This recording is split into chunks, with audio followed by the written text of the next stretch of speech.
Hi, Fems. Happy Wednesday. I am Violette de Ayala. I'm the founder of FemCity, and you're joining me today for Business for Your Soul, our podcast that we air through our Facebook group live. And I try to always have an amazing guest that will share education, inspiration, motivation. And today, I think you're going to absolutely love my guest. She is Susan Rose. She is one of our FemCity Global members, and she's a copywriter, content strategist, and superhero of content marketing.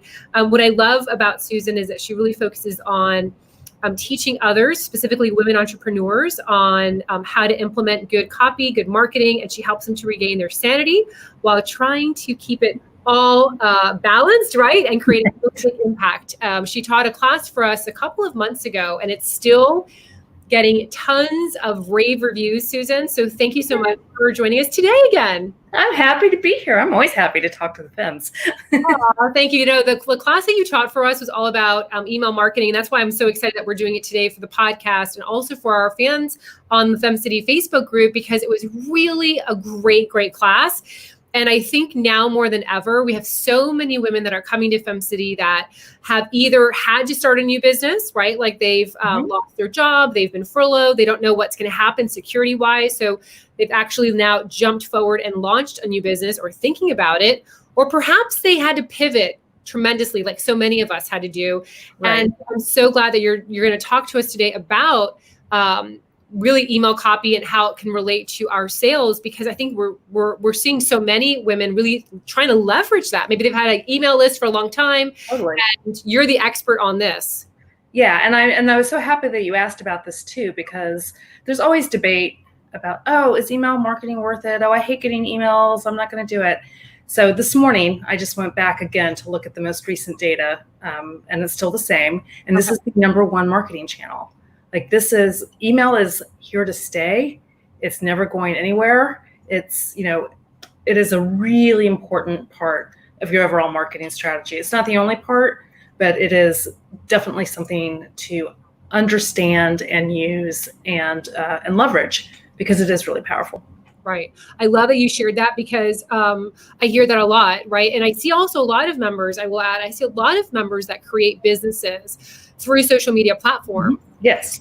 And I know one specifically that had like 20 or 30,000 in her fan page, in her Facebook fan page, and then it closed. Something happened and it closed, and she lost her entire business because she didn't have the email. She didn't have a way to connect with them. So I'm so glad you brought that up, because if you are, sorry about that.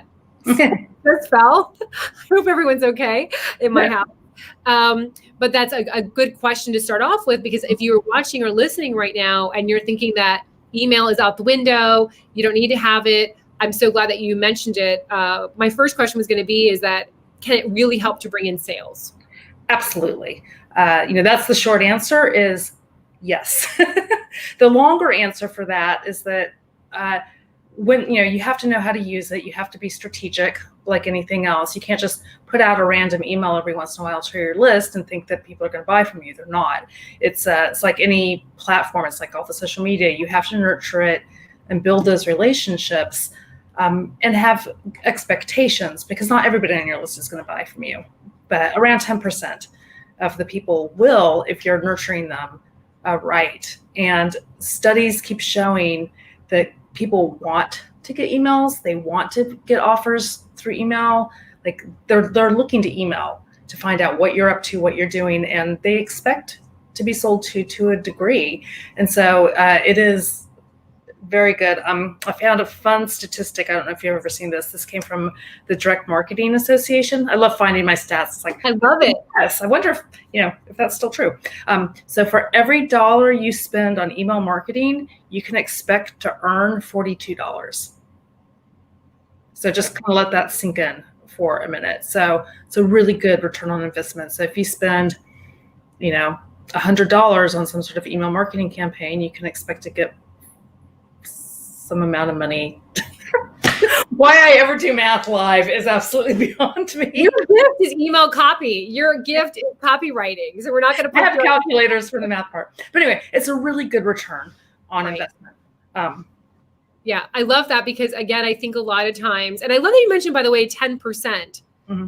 actually do buy, because I've heard that through our members and even through the women that I coach privately, is that they say, well, I sent it out and no one clicked, no one bought. And so 10%, especially if you haven't been doing the emails regularly, perhaps you had an email list from years ago and now you're, because of this pandemic, you're starting to get back into it and realize I should use that, I should leverage it. So I'm so glad that you said that 10%. And also that you mentioned that if you invest in it, meaning I've always hired copywriters to help me with promos or campaigns that we have. I'm not a professional copywriter. I mean, even when I wrote my book, I hired someone to help me do that. So I know where my superhero talent is. It is not in that. And so I love that you mentioned that, because I think that's a question that a lot of women have when they're trying to really grow their business. Is there a sort of format or a science? Let's say someone's listening or watching and saying, okay, I've tried doing email marketing. I've not gotten anything. No one clicks on anything. Maybe I'm getting unsubscribed people. Is there some sort of science that would help them to convert that list into sales? Yeah, so those are kind of like two different issues there that you just brought up. Yeah, there are formats to how you put together an email that's going to convert. And I'm just like one that kind of fits for the consultants and the coaches and a lot of professional services types of business is just, well, everything comes back to the subject line, and I'll talk about that again in a second. But, you just want to be really clear and concise and make it easy for people to understand what you're doing. So if you have a subject line, you have a good, strong, captivating opening line, you kind of have body copy that explains why this is something they should care about. If it's appropriate to have an image or a video, put it in there. A video is really doing great things for email conversions right now. People don't think about that, but if you do a video and put it in your email, you get like 300% higher. Wow. Crazy. Yeah. Next week. That was another little tidbit I found this morning when I was doing all my prep for this. And you always want to have a call to action, and then, your signature that says who you are. So there's a couple of things to unpack in there. What I see a lot with people is they put the email together and maybe the body copy or what they're talking about is really great, but the call to action and the subject line are the two most important things to write. And there's something that people don't pay a lot of attention to. They just kind of put it out there like, oh, click now, or just buy now. And I'll tell you, when I'm feeling lazy, I do that too. And lo and behold, I don't get very good click-through rates on that. So there's a lot that goes into writing those two things, which we don't have time to go in today, but you really need to pay attention to those components of it. In terms of a format, like how many images should I have? Where should the images be? That really is going to depend on what your business is and what that particular offer is or what that particular email is about. Somebody who's selling products, maybe they have some sort of a boutique or something, their emails are going to have a lot of images in them. And if you look at, look in your own list of anything you get from a big brand, and you'll see every image is clickable and they have lots of calls to action. You click here to save 25%, click on these cute shoes, and they'll usually have like 10 different images you can click. So that was a study I heard a couple of years ago. But for somebody like me, who's a coach, that's if I put 10 images into an email, people will be like, what? So you have to know who your audience is. I mean, it gets back to that over and over again. Who are your people? What do they need? What are you sharing with them? And why are you sharing it? And that's going to really dictate what the format of the email is like. That's great. And that's a great format for anyone to start using it. Let's say they don't have money to spend on a copywriter right now. They're just getting started. Just using that format will really help you to kind of put it into place, at least so you can get going. And I love also, I wanted to kind of pull out a little bit what you said about having the body relate to the person who's reading it and how it's going to help them and how it's going to serve them. I see that a lot where I get emails from small businesses and they naturally assume I know what they're talking about, right? Like save $25, let's say on a membership as an example. I have no idea what that means. Writing, I've always found as a receiver of the emails, the ones that impact me are the ones that share a little bit of pain that I might be going through. Like, have you been, struggling to sleep? Or have you been trying to do yoga in your dining room or whatever it is? And then writing so it speaks to me. And I know you mentioned that in the last time you taught a class for us. Can you touch a little bit about that, just to kind of bring it home for those that are starting to learn about this? Yeah, and that's such a good, thank you for bringing that up again, because that is so important. And this gets a little bit into why people's emails might not be working for them. Everything in marketing, first of all, is about your audience. It's about what they're interested in, what they need, and their pain points. And so even if you're selling something, it still needs, it needs to be about them. And so whatever your copy is, it needs to relate back to the reason they're on your list to begin with. And I think sometimes it's easy to forget, like, how did people even get on your list? So, because that's going to determine what they're interested in, what they want to know. If they are somebody who's purchased from you, they have different needs than somebody who just did a download. So, this is a little bit more advanced, but segmentation and making sure that you're really writing and sending out offers to the right people is important. I just went blank on something else you said there that I wanted to mention. Oh, another statistic, another goodie. It'll come back to you. Another goodie. At 3 a.m, and then you'll text it over. Well, I will totally remember what I was going to say about your comment, but it has. I think that's a great point for people. And so, what about someone who's saying, and I know you mentioned this a little bit, but maybe kind of talk a little bit more about this. And my intention in asking this is that I want people to not throw away that email list. I want them to really leverage it. So my question to you is, what would you say to the femme that says, I've tried email marketing, it never works. It's not, like, I'm just going to throw that away or start a new account or just not even deal with emails. What would you say to that person? Yeah, well, there's a lot of reasons that might be happening. So for that person, first and foremost, email is a really great strategy and it can work. But if it's not working for you right now, there are a lot of things that can be about. Email marketing in particular, but just like any sort of social media, it's a game you're kind of playing to figure out, what does your ideal audience, what do they respond to? What do they like? What do they want from you? And I don't know anybody who just hits that out of the park immediately. It's a lot of experimentation. It's a lot of trying things and seeing what lands and seeing what doesn't land. So here are some high-level things that could be going on if your email marketing is not working for you. You're attracting the wrong people to the list. So whoever's getting on your list is not somebody who's going to buy from you, or and it can be very tempting to just only look at the numbers. Like, I've got to have 10,000 people on my email list. Well, if those are 10,000 people that don't care about what you are selling, because either they're not ready for it, or they're beyond it, or somehow, there was a pivot from what's not on your list, they're never going to buy from you. And so it doesn't really matter what you're doing. So you really want to make sure that you are getting the right people on your list. And you'll know that if at least 10% of them are buying from you, ultimately.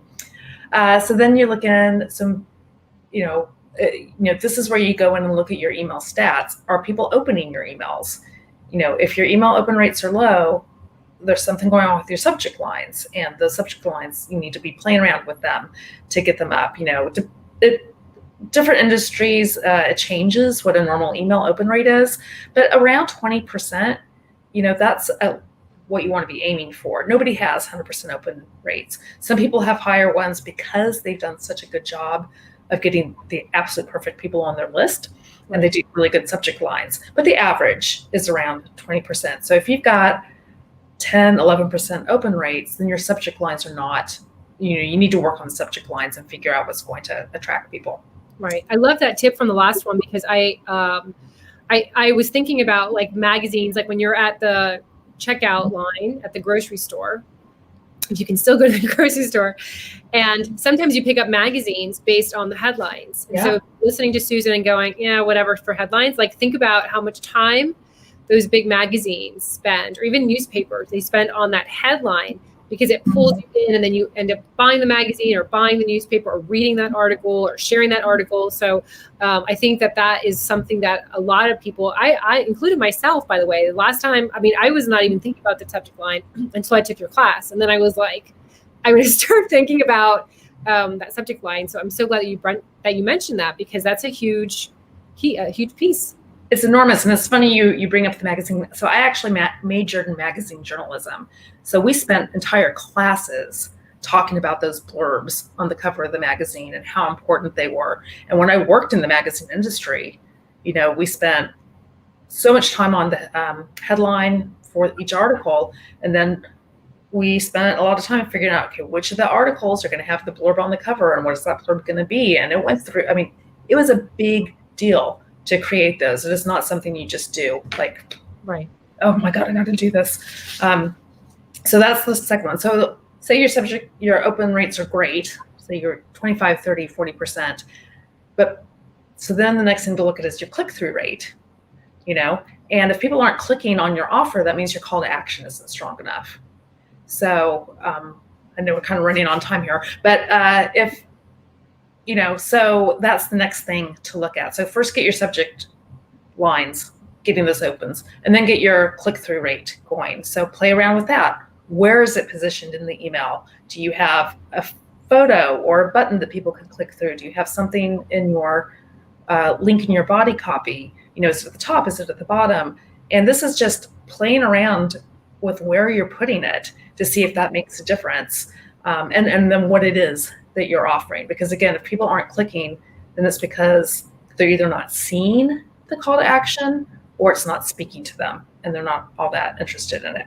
Right. And you can tweak it too. I think another tip that you had offered last time is that you can tweak it. Let's say that you don't really know what's going to resonate better with the person that's receiving it. So you had mentioned also, which I thought was a great tip, is that you can test it. You can go ahead and send it out to your email list, and then you can edit and tweak it and resend it out to those that didn't open it to see. Or I know some of my friends, some of our members will create two, or rather same email copy, but two different subject lines, send them out, and they play around. Did it do better at 4:00 p.m. or did it do better on a Sunday at 8 a.m.? Did it do better? So there are ways that you can kind of test to see what your people like better when it's received. Yeah, and that's kind of like the beginner thing and the more advanced.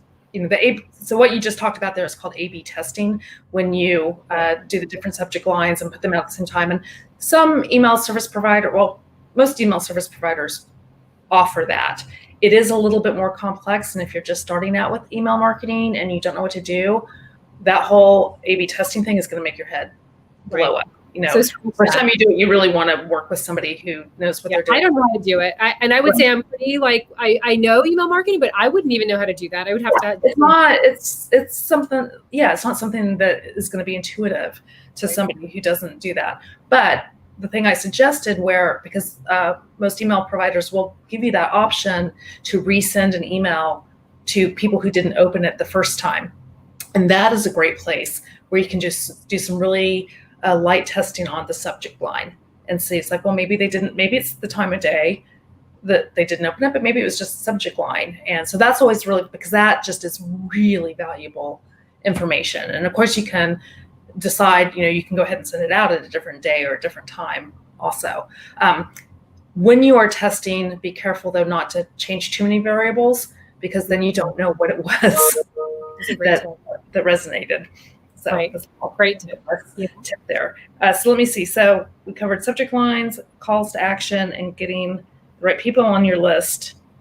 And then it's just the offer, making sure you are actually offering something your people want. And the only way to know that is to ask them, asking your clients, doing market research. If just consistently people aren't taking you up on it, it just might not be hitting right. And that doesn't mean necessarily redoing the entire offer. It might just be repositioning it or shifting it.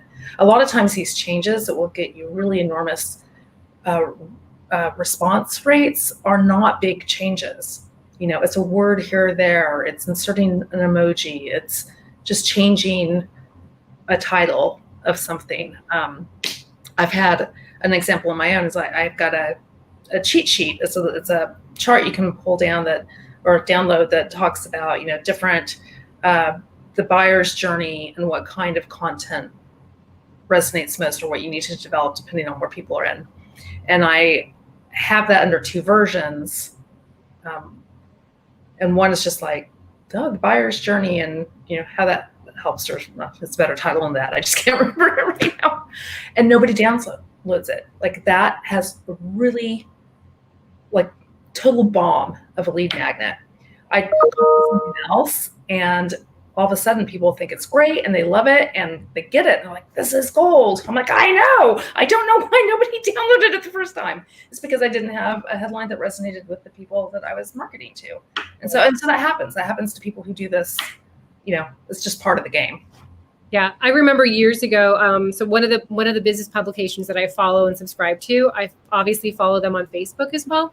And I remember realizing that they were doing it also, like the big people in publication, because I clicked on an article and I'm reading the article. I'm like, wait a moment, I read this article last year. So I think even like the bigger publications repurpose content that may have done really well a year ago. They changed the headline, changed little things. And I read it. It was like second paragraph in. I'm like, I really think I had it posted on Facebook myself. So I went back. I'm like, oh yeah, it's the same article, but they just changed the headline or something.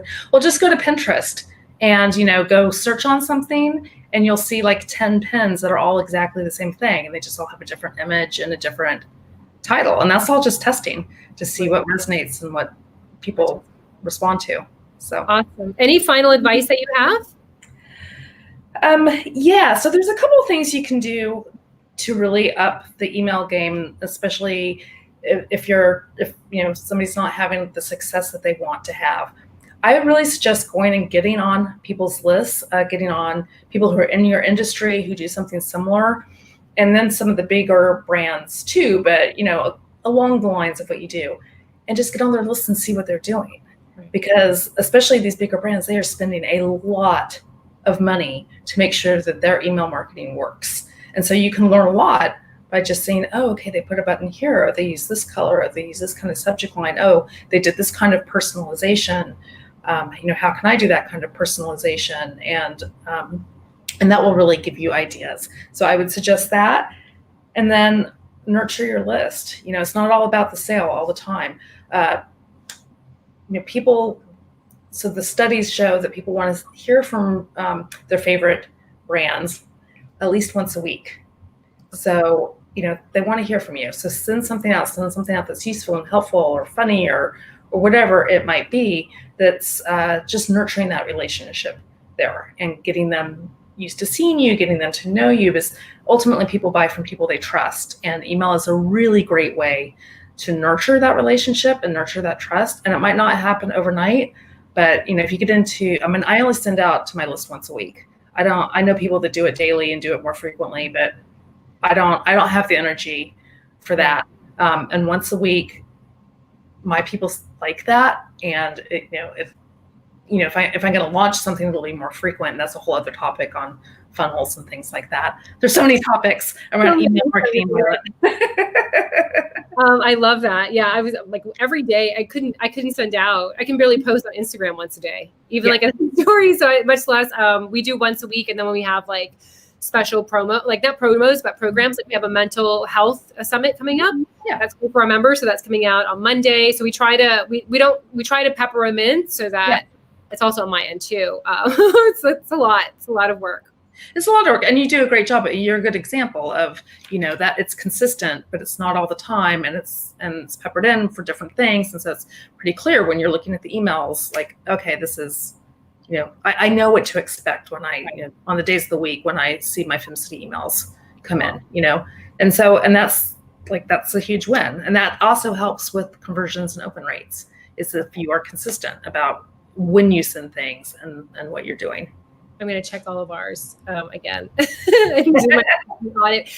Susan, how can people find you and connect with you if they want to learn more? Yeah, well, there's two things that they can do today, and I will. So I've got a bit.ly link. So I'll talk to anybody about content marketing. A 15-minute call. You can call, ask your question, and I can go into a little bit more depth, because anytime you talk about marketing, there's so many questions people have, and it's impossible to answer all of them. So we can get on a call and I can answer your specific question. The link for that, it's a bit.ly and the /talking content. Okay. All together? Yep. Okay. And we'll add it also. So if you could send it over to us, we'll add it over into our podcast recording and our YouTube and on this channel as well. We'll go ahead and add it to the description. Great. This was wonderful, Susan. I'm so grateful that you took the time today to share your wisdom with our femmes. And I know I have some homework to do to look to make sure I'm doing. Me too, now that I did this today too. It's like I kind of took a little break over the summer and I'm like, okay, now I've got all my new data. Back into it. Thank you. And we will be back next Wednesday for our next Business for Your Soul podcast. Thanks so much. All right. Thank you. Bye.